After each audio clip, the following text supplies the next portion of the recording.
Hi, I'm Carla Butorac and welcome to Behavior Communicates. Did you know that immediately following a crisis is the best time to help create change in people and circumstances? If you're the adult in charge and a crisis just occurred, instead of making assumptions and moving quickly to judgment and solution, it's vital to create a timeline.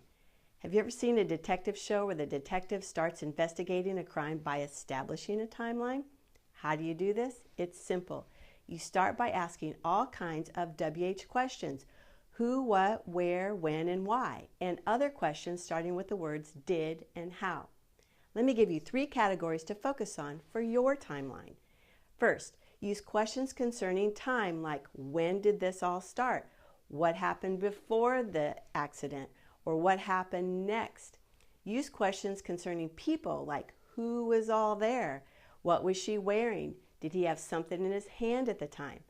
And 3, questions concerning places. Where were you in the hallway? Did it happen inside or outside the cafeteria?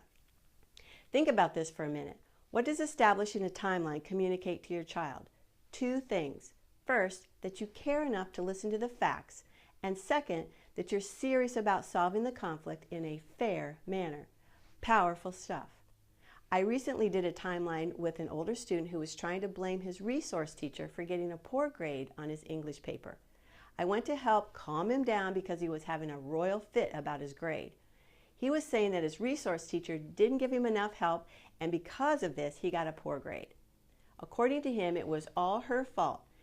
Well, once I got him calmed down and talking in a more reasonable way, I used questions to establish a timeline and found out the following.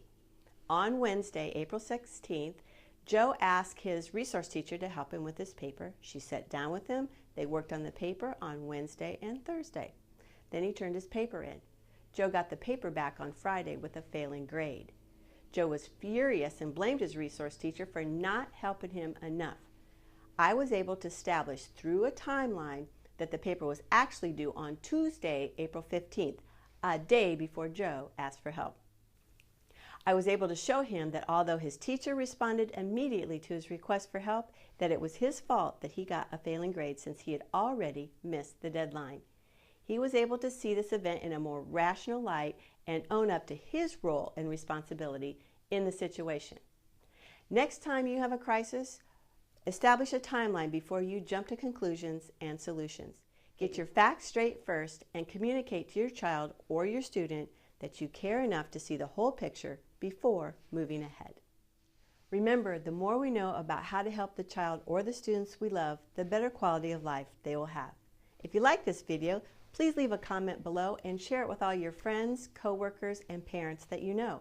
And if you haven't signed up yet for Behavior Communicates, get on over there and sign up. You'll get my weekly blog and video and other resources and information that I only share with my subscribers. You take care, and I'll see you next time.